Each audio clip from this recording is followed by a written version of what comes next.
Assalamualaikum warahmatullahi wabarakatuh. Selamat malam. Di sini saya akan mempresentasikan tentang model-model persediaan dan perencanaan bahan. Di sini saya akan membahas tentang 5 pembahasan. Yang pertama ialah jenis-jenis persediaan fisik, yang kedua fungsi-fungsi persediaan, yang ketiga biaya-biaya persediaan, yang keempat model IQQ, yang kelima ialah masalah penentuan nilai persediaan bahan. Untuk yang pertama ialah jenis-jenis persediaan fisik. Ada persediaan bahan baku, persediaan yang dibeli tetapi tidak diproses. Persediaan ini dapat digunakan untuk mendekapel, memisahkan para pemasok dari proses produksi. Untuk yang kedua, persediaan barang setengah jadi, bahan baku atau komponen yang sudah mengalami beberapa perubahan tetapi belum selesai. Untuk yang ketiga, persediaan pemeliharaan, perbaikan, dan operasi. Pemeliharaan, perbaikan, operasi digunakan untuk menjaga agar permesinan dan proses produksi tetap produktif. Untuk yang keempat, persediaan barang jadi, produk yang sudah selesai dan menunggu pengiriman. Barang jadi bisa saja disimpan karena permintaan pelanggan di masa mendatang yang tidak diketahui. Untuk selanjutnya ialah fungsi-fungsi persediaan. Yang pertama ialah menghilangkan resiko keterlambatan datangnya barang atau bahan-bahan yang dibutuhkan oleh perusahaan. Untuk yang kedua, mengadakan persediaan stok bahan-bahan yang dihasilkan secara musim sehingga dapat digunakan bila bahan itu tidak ada dalam pasaran.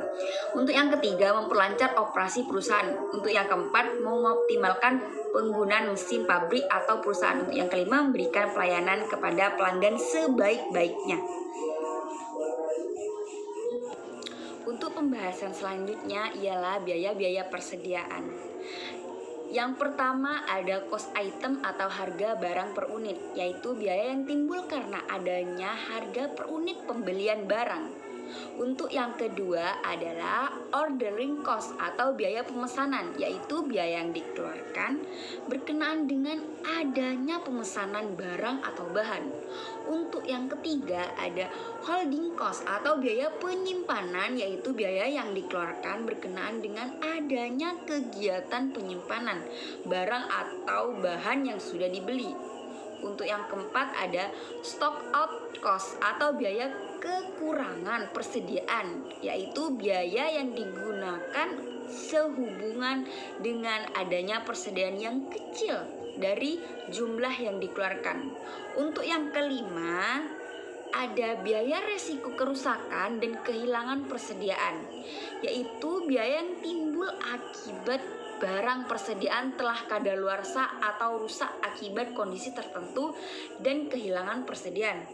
Untuk yang terakhir ada safety stock atau biaya persediaan pengaman, yaitu biaya yang dikeluarkan sehubung dengan adanya persediaan pengaman yang berfungsi sebagai persediaan tambahan untuk melindungi dan menjaga kemungkinan terjadinya kekurangan persediaan atau biaya yang dikeluarkan sehubungan dengan adanya pesanan permintaan yang datang terlalu awal. Untuk pembahasan selanjutnya ialah model EOQ. EOQ adalah metode menghitung jumlah unit yang harus ditambahkan perusahaan ke inventaris setiap kali melakukan order. Ini dilakukan untuk meminimalkan total biaya persediaan, misalnya biaya penyimpanan, biaya pemesanan, dan biaya kekurangan. EOQ digunakan sebagai bagian dari sistem inventaris peninjauan berkelanjutan. Model EOQ dibagi menjadi 2, yaitu yang pertama model deterministik. Model EOQ merupakan model persediaan yang sederhana yang bertujuan untuk menentukan ukuran pemesanan yang ekonomis dan dapat meminimumkan biaya total persediaan. Model ini dapat diterapkan apabila terdapat asumsi sebagai berikut. A. Kebutuhan permintaan adalah tetap dan diketahui. B. Lead time, waktu tunggu. C. Harga beli per unit tetap. D. Biaya simpan dan biaya setiap kali pesan tetap. Yang E. Diskon kuantitas tidak dikenankan. Yang D. Tidak terjadi kekurangan. Untuk yang kedua ada model skokastik probabilistik. Model persediaan stokastik adalah salah satu model persediaan yang paling mendasar dari semua model persediaan. Selain itu, model ini adalah model yang paling banyak digunakan dalam industri. Oke, untuk selanjutnya kita bahas tentang manfaat EOQ. Penerapan sistem EOQ dibutuhkan sebuah perusahaan karena manfaatnya terbilang baik dalam menunjang keberlanjutan sebuah usaha. Rincian manfaat perhitungan dengan model EOQ adalah sebagai berikut. Yang A. Membantu pemilik usaha kecil membuat keputusan tentang beberapa banyak persediaan yang harus disimpan. Untuk yang B. Membantu pemilik usaha memutuskan beberapa banyak barang yang dipesan. Untuk yang C. Membantu pemilik usaha mengetahui seberapa sering harus dilakukan pemesanan ulang. Untuk yang terakhir ialah mendapatkan peluang untuk mengeluarkan biaya serendah mungkin. Untuk pembahasan yang terakhir ialah masalah penentuan nilai persediaan barang. Penentuan jumlah per item persediaan untuk menentukan jumlah barang yang masih dimiliki perusahaan pada saat tertentu, biasanya akhir tahun. Ditentukan melalui stock of name untuk dapat menetapkan nilai persediaan pada akhir periode dan menetapkan biaya persediaan selama satu periode. Sistem persediaan yang digunakan adalah sebagai berikut. Yang pertama, sistem periodik.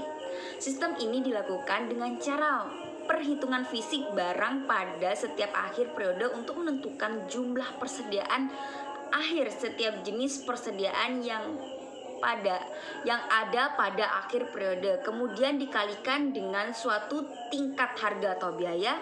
Dalam sistem periodik, penentuan nilai persediaan pada akhir periode dapat menggunakan beberapa metode antara lain. A. Metode rata-rata terdiri dari beberapa submetode, yaitu metode rata-rata sederhana, metode rata-rata tertimbang, dan metode rata-rata bergerak. Yang umum digunakan adalah metode rata-rata tertimbang.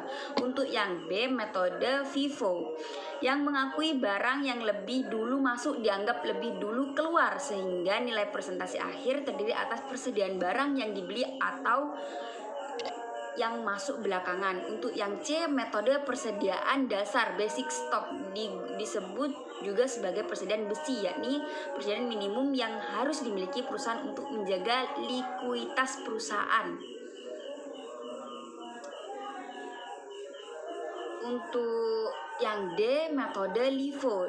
Dalam metode ini, barang yang terakhir masuk dianggap lebih dulu keluar atau dijual, sehingga nilai persediaan akhir terdiri atas persediaan barang yang dibeli atau yang masuk lebih awal, sehingga harga pokok barang yang terjual dihitung terakhir sesuai dengan jumlah duitnya atau nilai persediaan barang didasarkan pada harga barang yang dibeli pada awal sesuai dengan jumlah unitnya.